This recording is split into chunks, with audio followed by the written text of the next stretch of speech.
All right, guys, what is going on? This is the Club of the Man, 1993, coming at you from, well, not live, and from my sister's car. So yeah, guys, this video I'm not sure when it's gonna get uploaded, but as you've been saying for the past 2 weeks, I was gonna be going on vacation at the end of April, and which that's where I'm at right now.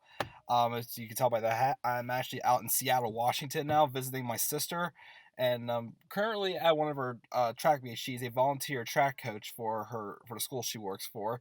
So I went out and watched a little bit, and then so here's a little problem, as I probably mentioned in my last live review. Um, her Wi-Fi is not working at her apartment right now, so I don't have any Wi-Fi at all there. So I had to watch the highlights from Raw because she also doesn't have any cable or anything. She just watches everything from online pretty much. So so for SmackDown and 205 Live last night, I had to watch the highlights actually at the place she works at. She works for a school, as I said before. So I'm sitting there, and while she's teaching, I'm sitting there in the back of the room on my laptop watching highlights from SmackDown, watching 205 Live. So since I can't upload the videos from her apartment and or do a live streams from there, so what I'm going to do is I'm going to record this week's editions of SmackDown, NXT, and 205 Live, record them, and then once I get into an area where I can get Wi-Fi, I will upload them straight to YouTube. As far as, of course, so I'm coming home on Tuesday, which I'm going to get home probably about like 7:30, 8 o'clock Pittsburgh time. So I probably will just wait and do Raw and SmackDown reviews till I get back next week. So I won't do next week's reviews because by the time I get to Raw highlights still, unless if I can somehow do them at one of the airports next week, but I highly doubt that's going to happen. But yeah, the trip's going really well so far. And yes, I'm wearing a pink shirt because it's a staff shirt for the school she works at. Tough guys wear pink, guys. But yeah, so I saw I would at least know just record my reviews for Raw and 205 Live tonight. Again, tonight, whatever you're watching this from, and I will upload these to YouTube as soon as I'm able to get into Wi-Fi. So let's talk about SmackDown Live for this review, and then I'll record my 205 Live review. So I saw the highlights of SmackDown Live.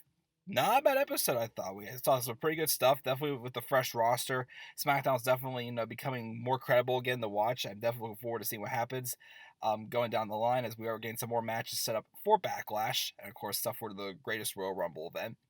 Um, Not everything was perfect on the show, but I thought it was a pretty strong show, I thought, for the most part, with SmackDown Live. So first, because I have some notes written down here, I saw we had the Miz TV segment. It was supposed to be a segment with Daniel Bryan, as they were teasing the feud, based off of Daniel Bryan wanting the Miz to be drafted back over to SmackDown, so that way he can punch him in the face after everything that he had just done to him recently, as well. So we had so we're supposed to have him and Daniel Bryan on Miz TV, but then instead Big Cass came out. It was revealed after the segment that Daniel Bryan had been beaten down backstage by Big Cass, who also attacked him last week. Also pretty much confronted him.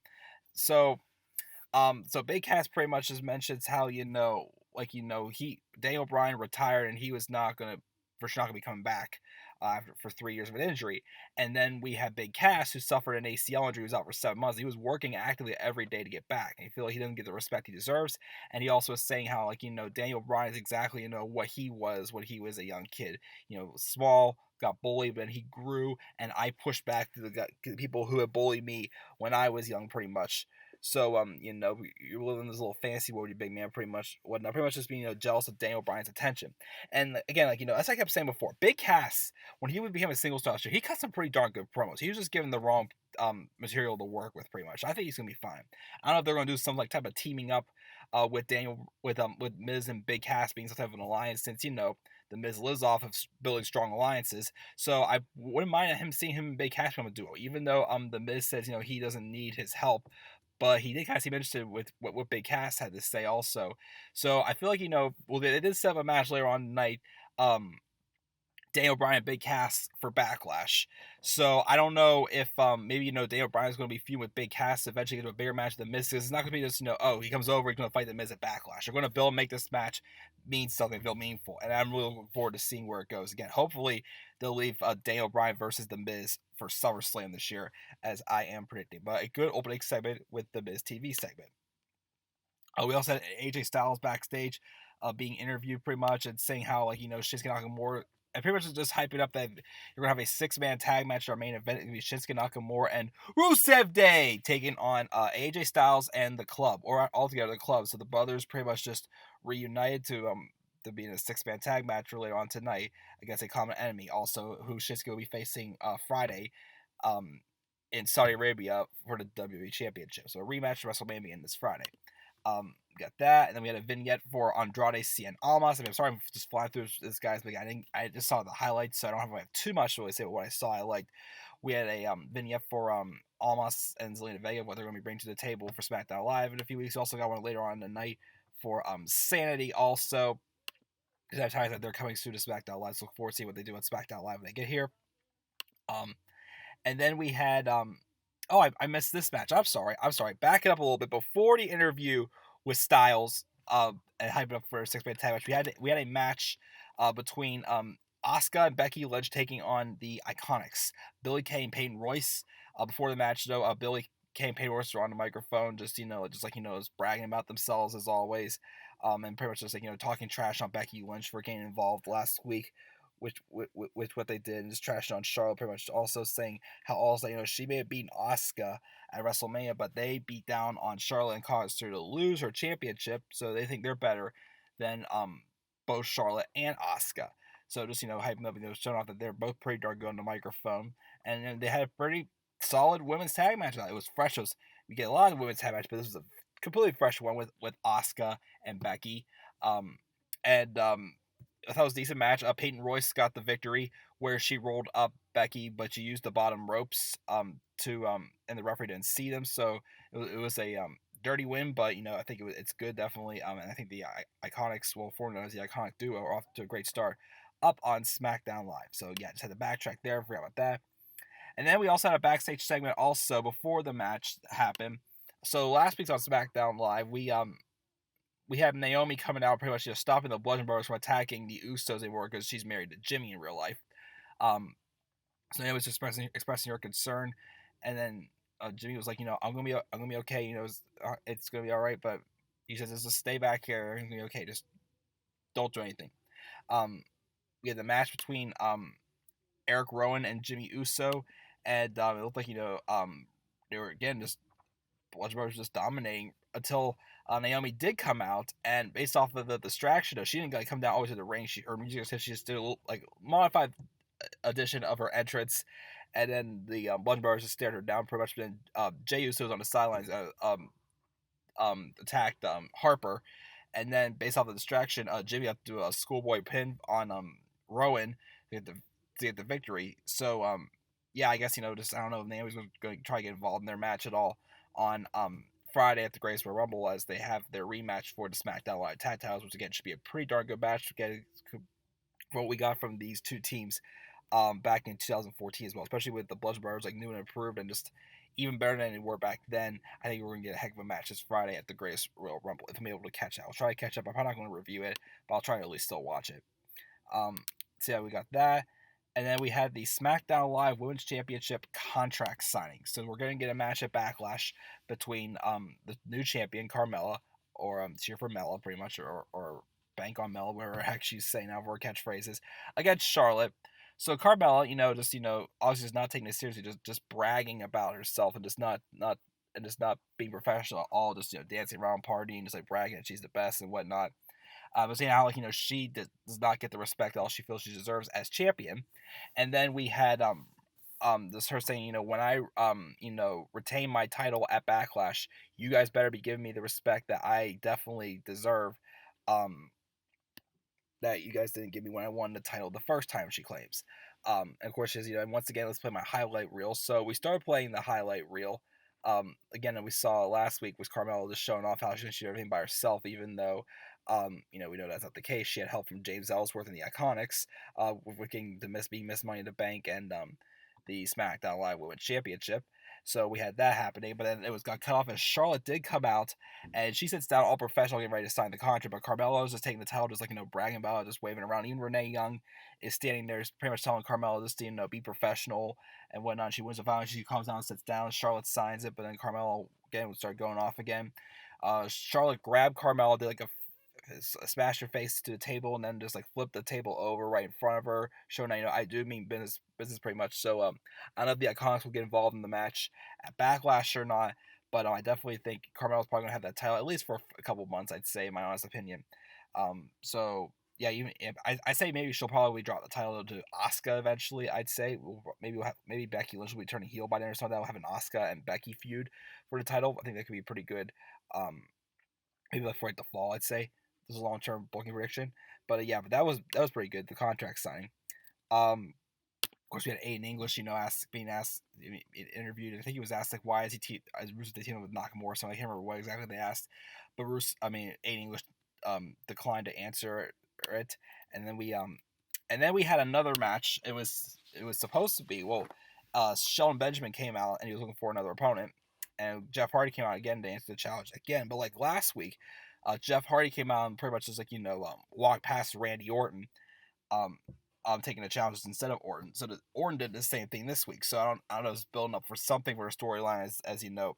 I'm hoping that Hardy retains the championship on Friday at the Greatest Royal Rumble and faces off against what's his face? Hardy and Orton have a match for the United States Championship at Backlash, since Orton is owed his rematch, even though he had to earn it back. I still don't understand that. So Orton had the match, and Hardy stayed on commentary. And there was a point in the match where Orton was going to throw Benjamin into Hardy just to play mind games, but he fooled him. But then towards the end of the match, we had someone come out in like a luchador mask, and try to take out Jeff Hardy, which he did actually. And then he's running around, so gets in a ring, and Orton pulls the mask off, and sure enough, it's Sunil Singh. So I don't know.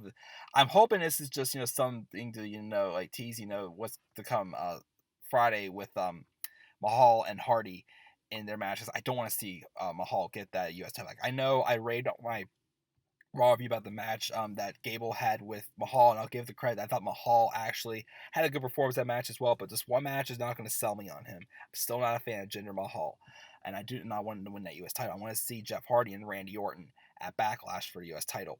But Orton hit an RKO on Sunil, and then because of distraction, Shelton Benjamin hit the pay dirt on Orton for the victory. So I don't know that's the momentum thing going for Benjamin, but I hope that that Jinder Mahal does not regain that U.S. title at the Greatest Royal Rumble on Friday. Hope that does not happen. But that wasn't too bad of a segment either.